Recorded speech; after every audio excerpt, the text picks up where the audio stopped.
Well, hello ladies and gentlemen, welcome back to 2CTV, your global news channel. I'm Maya 2C, and this is a follow-up update on what's been going on today in Birmingham at Villa Park. We're now officially back. I'm safe, despite the police taking me away earlier on and saying that apparently I was about to breach the peace. But things have been kicking off just before the match and also just after the game. Aston Villa fans actually stood up against the Islamists. We had a couple of moments where clashes happened between the Palestinian protesters and the police. They also targeted the Villa supporters. We're going to show you all the videos that we have as evidence to actually show you what truly happened. There are different corners, of course, of the stadium. We were with our fellow independent reporters on one part. There were also clashes on the other side. A couple of guys were there. We have all the footage for you guys. Most of it was actually okay. It was tense. The police did a good job, but then they lost control of the situation for a little bit. So let me show you exactly what's been going on. So Aston Villa fans clashed because they wanted to defend their club and their city with the Islamists outside Villa Park.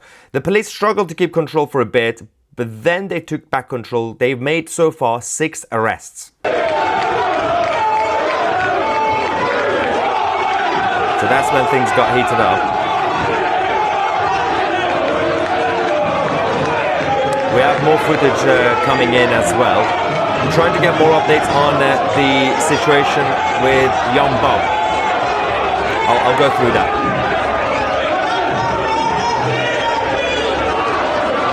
This happened despite the fact that the police thought that they had already formed a line, and that didn't really help at first. This was just before the match, and we were busy with our friends, obviously other independent reporters and new media guys. We were on the other side while this was happening. Then the police had to separate the Villa fans and the pro-Palestinian supporters. So let's not forget that this whole narrative was that if the Israelis come to Birmingham, they are the troublemakers, they're going to cause trouble, right? That was the narrative. So let's not bring in the Tel Aviv supporters. But in fact, it was the Palestinian mob who still caused trouble for the Aston Villa supporters who were just going to go to watch the game. They began chanting at each other and they started throwing bottles at each other, and the officers obviously quickly gained control again, which was lucky, but this is what happened. The atmosphere has just turned instantly. Some of the Villa fans started chanting at the pro-Palestinian protesters and then bottles were thrown. The police are really trying to separate the two crowds out now. Absolute insanity. I got lucky. That's when I was on the other side.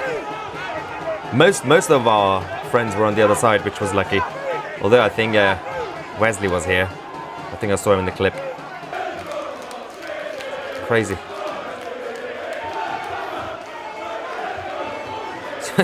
The Aston Villa fans were fighting back against the Islamic mob. It was crazy. And I had to bring out the dogs as well. They weren't planning to do that, but they had to eventually. Some of them were trying to storm the police line. They did it for like 10 seconds, but the police took back control, which was kind of lucky. But they kept throwing bottles and everything else at the Villa fans and the police. AY Audits was there as well. He was assaulted by the police, completely out of nowhere. Watch this absolute craziness. Look what you're doing to my hand. Look at that. What you're doing. Look what you're doing to me. What are you doing? What do you mean, stay back? What are you doing? Stay back. Nothing is happening. Why are you doing this? The police. Stay back. No, take your hands off me. I'm going to show you, in case you missed our live stream, I'm going to show you what I had to deal with, which was complete insanity, by the way. But Villa fans were standing up for their club, saying, well, we're just here to watch the game, go away. And against, obviously, the Islamist mob, this is what happened. It's crazy.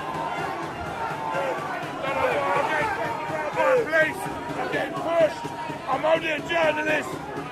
There's no need to attack me like that, officer. I'm just a journalist. More journalists and reporters were harassed by both the Islamists and the police. None of it made sense. And some of them, including AY Audits, myself, and a couple of others, we were treated like protesters. Now, obviously, we're not expecting any clarification from the police or an apology. They don't care.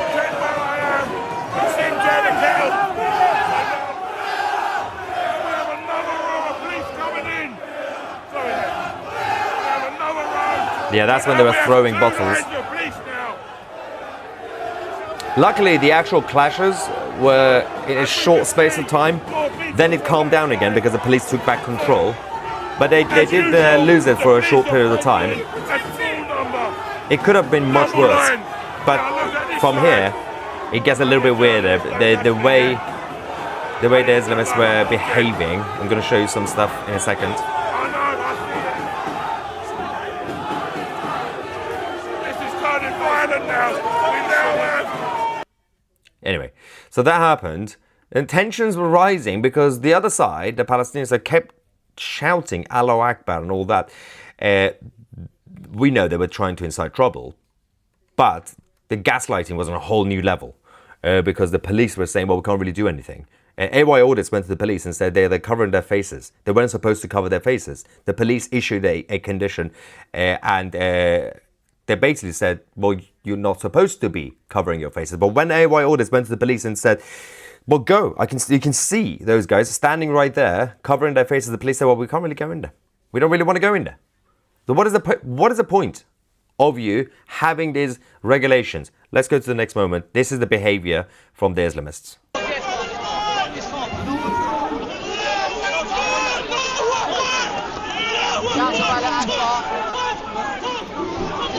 Say, come. Allahu Akbar. Basically, come at me. It's very brave, isn't he? Oh, so tough.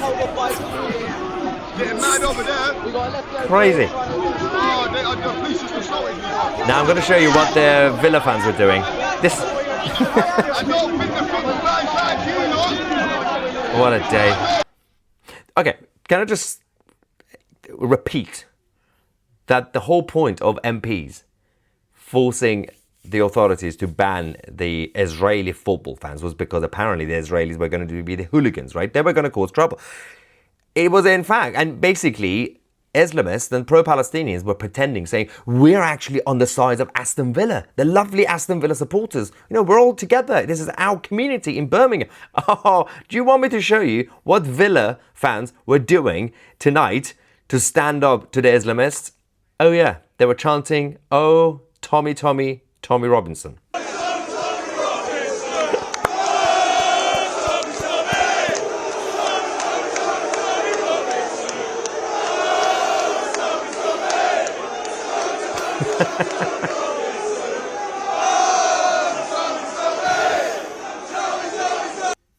It's good though, isn't it? Anyway, that whole thing, when the Villa fans from behind the fence, basically in the actual area of the stadium, were standing up and shouting back, that also provoked the Islamists to then start throwing bottles and everything else. And then they tried to storm the line, as we saw earlier. Again, as I said, the moments of the clashes were obviously short space of time because the police, they did bring in, over 700 extra police officers, which, by the way, I expected them to bring in more police officers, but it kind of worked. Apart from the fact that obviously a couple of our friends have been arrested, and I was almost arrested, but I did comply. So I didn't, because I wanted to actually do the coverage. I could have actually stood up against the police when they were removing me. I'm going to show you that video. I'm going to explain the context of what happened there.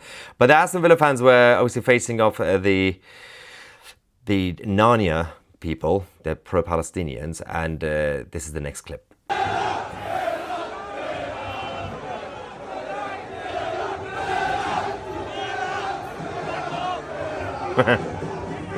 They weren't expecting that, I guess.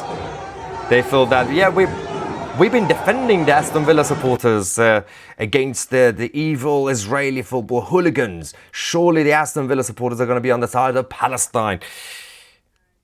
Uh-oh, that backfired massively. The Villa fans were chanting Tommy Robinson. Anyway, let's go to the situation with young Bob of Turning Point. Section 35 dispersal order that basically was issued to ban him from most of Birmingham, basically. Young Bob was banned from Birmingham, and including his own hotel. Then he still went. He said, well, I've got to do my job anyway. And he had a debate, and then he was arrested. He's still in custody. things kicked off. This is the moment. I do, my friend. Thanks to Vox Populi, by the way. Populi. Dispersal order being put in place against yourself, okay? So use Why? Section 35 dispersal order has been authorised by Superintendent 7915 Hadley. The authority starts at 0900 hours this morning. Guys, can I just ask you just to step on the footpath? So what has he prescribed as the people who have been sectioned as? Say again, sorry. So who are the people that have been given a section? It's not against a group of people. It's been issued against people who we suspect are breaching the peace. Him. I dispute that because he invited. You dispute it. However, the hold on. put in place, and The conditions under a breach of this. Okay. Yeah, you can read. Yeah, I can read it. So you tried to say that I am breaching the peace. However, you got me out of that. We're doing everything we can to prevent the breach of the peace. Now, I'm happy. Hence, you're being issued I am happy to order. stand here to film. However, I'm not happy to move an astronomical far away. And that's probably even counting where my hotel is. So I'm not Say doing again, that. sorry? How far is that? Well, there's a map there for you. Is that where it is? Yeah. Yeah, I have a hotel there. Under what grounds have you issued? Were we trying to issue him this with? Section 35. So You're embarrassing. trying to offer him a Section 35 dispersal, yeah? Not on this side of the road. However, you need to identify what is the parameters of breaching the peace. No, you haven't. You haven't, and I've done that. It's on body warner. It's on body warner. We're going to see. What you're going to see is the fact that you keep coming back into it, and every time you go back in there, okay, an argument breaks out, and you're at the centre. Have I started these arguments? Have I even spoken to the people that have these arguments? You're interviewing someone, and an argument breaks out. No, I haven't even been interviewing people. I interviewed one person, and you've correctly identified the format as an interview. Well, I've been there on two separate instances. Okay, the first occasion was a man who came up to you and said, I don't like him because he does Speaker's Corner videos. The second gentleman assaulted me for no reason as I tried to ask him a question. The third time that you're now using... No, I am not. Okay, all right. We just... Have to arrest him and then he's going to have to sue you in court. I'll take it. I'll take the arrest, and this will be laughable. Yeah, arrest him and then... Of course. Okay, all right. At the moment, mate, you're under arrest. Yeah. So bad. I'll laugh at it. Yeah, We'll take it. Take it. We'll take it. We're going to take the arrest. We'll take the arrest. And him man wanted to talk to a Christian. That's what he man said. Take Bob and you take him. Listen, this is the Islamification of the UK. A sheikh trying to speak to me is an arrestable offence. This is the demonstration 17, by the way. of West Midlands Police inability to police. He's only 17. We'll take the arrest, gentlemen. Bob, we'll see you Sunday. See you Sunday, Bob. Free Bob! Free Bob.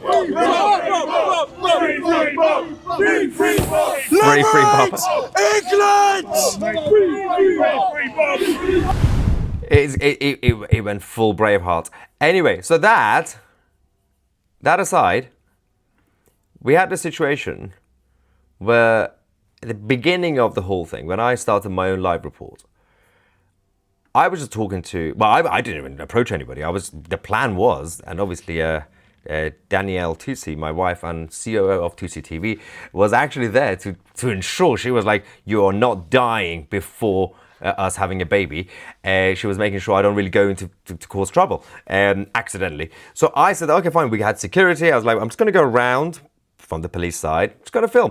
It took about 7 seconds. One of the organizers with a massive beard came to have a debate. We disagree. It was a nice debate. He kept saying I'm gaslighting for some reason, even though he was literally gaslighting about the history of Israel. Anyway, then slowly the mob gathered around. And you guys who saw the live stream, you could see, but we couldn't really see the rest of it because it was all around us. The police took their time. Then eventually the police came because they complained that, for example, my presence, just like John Bob, is intimidating, right? So I was breaching the peace as well.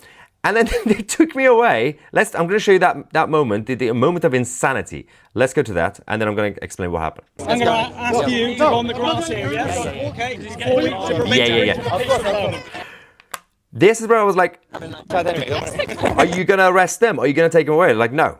And it's taking me to a dangerous place. Just keep watching. And they kept threatening, if you go back, you'll be arrested. I was like, fine, okay, we'll go the other side. But I didn't want to stay where he's taking me. So he's taking me, and also he's grabbing me.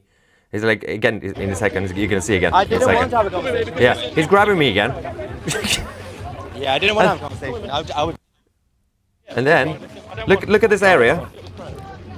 Okay, you can't see behind us, behind the camera, there were 3 or 4 of them still following us, right?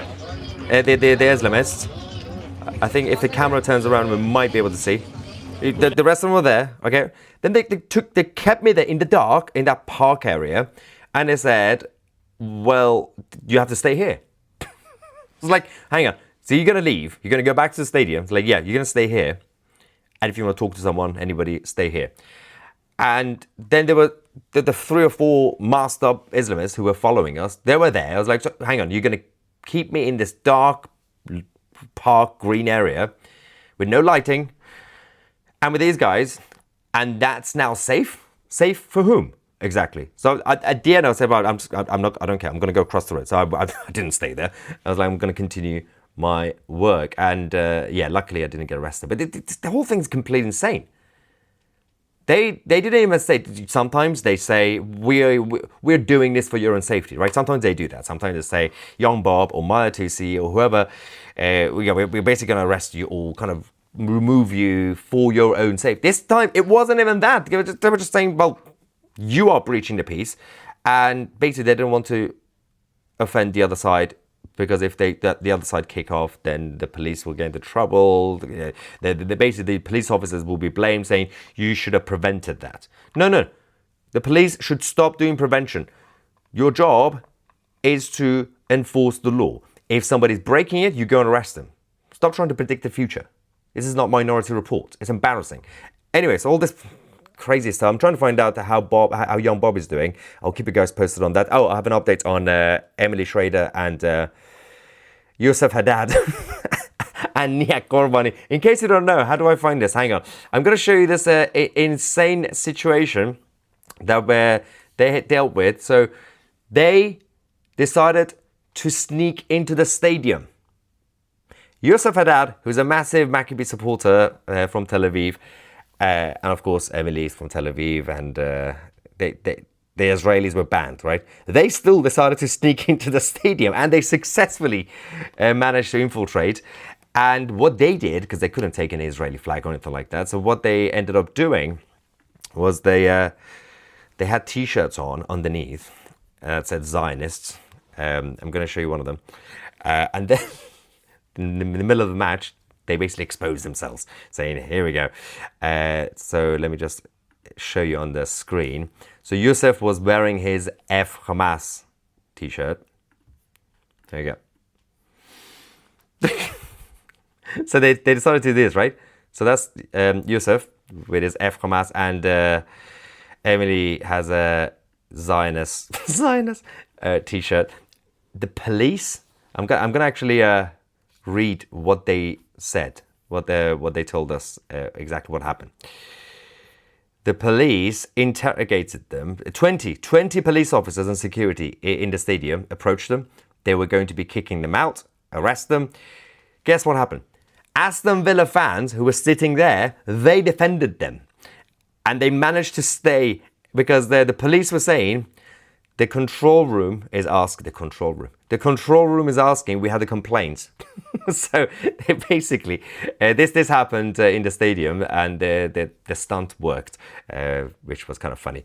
Anyway, thank you for updating us on the Islamists. Thank you so much. And Kendra says, any news on Bob? Yeah, we reported that. I'll keep you guys posted on his situation. I'll have a chat with him later as well. I heard you are moving to New York City now.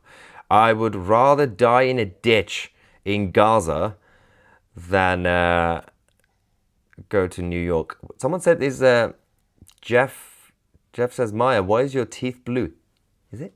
It's not blue. It's the lighting. It's when I move, parts of it becomes blue. It's not blue. Make me paranoid. Stop it. Ramela says, third world rubbish, as I always say. Import the third world, become the third world. It's not really surprising, is it? And it says, so you can't get killed now, but once you've given Danielle a baby, that's okay. That she says no. Okay, no, apparently there needs to be more babies. 7, I was hoping, but apparently we're going to do 3. So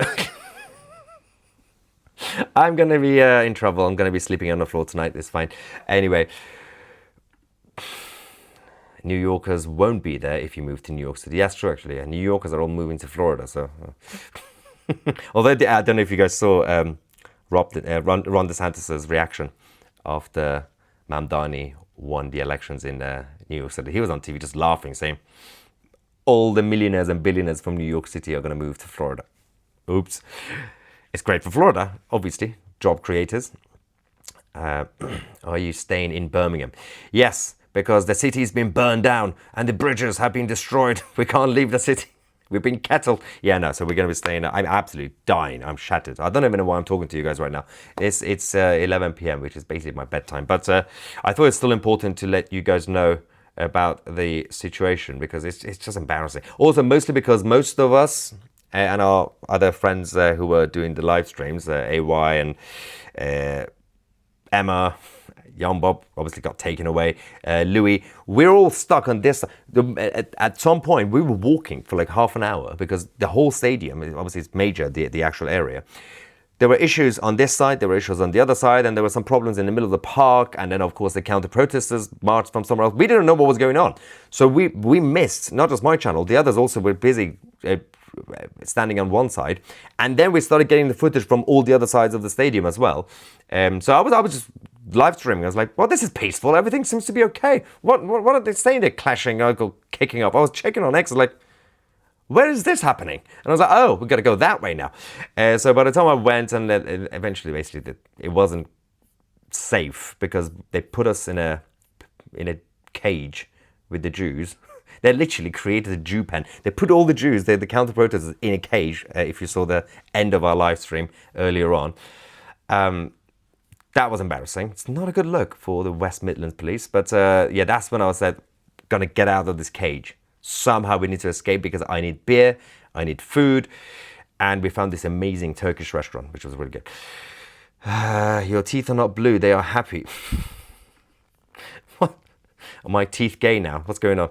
All right, Viking says, my friend did well, didn't he? Yes, big shout out to Carl, who kept us safe today. And I was going to say thanks to the police, but the police made things more complicated. Actually, to be fair, the way the police came to interrupt and then drag me away, the way they did the whole thing, they were almost escalating things even more. Because the other side were getting angrier, because what they do, the moment they see a police officer talking to someone like me, the Palestinian side start shouting even more. And then one of them grabbed my arm. I didn't even notice because everything was happening so quickly. And at one point, Danielle was obviously operating the camera. And then you can see it in the live stream if you go back to the previous live stream. She screamed, like, told the police officer, tell him to get it. What? Yeah, but the guy... Yeah, but he didn't tell the police officer to tell it. Oh, she told the Islamists, get your hands off my husband. Because he grabbed you. Yeah, he did grab me. I didn't even notice. I was too busy with the other guy with the big beard. Yeah, the other one was angry. Actually, I could show you, I think, if I just quickly show you this bit. Yes, it's this part, the beginning of it. Let's go back. Watch the beginning of this. I think that's just when he grabs my arm. What's going on? I'm going to ask you to go on the grass area. Okay. That's the guy. So on the left, it's the angry guy. Hang on. Ask you to go on the grass area. That guy. To be fair, that guy has a bigger beard than the one I was talking to. Okay. To prevent a breach of the peace. I don't know what was going on. So it was entertaining, but yeah, I think that one I probably wouldn't have wanted to have a debate with him. But so I was one being targeted by the Islamists, but apparently I have to be dragged away because I am the threat to the peace or whatever they said. It's complete insanity as usual. Welcome to Britain in 2025. Aaron says, so you are the new 2C door stop. Thank you, Aaron.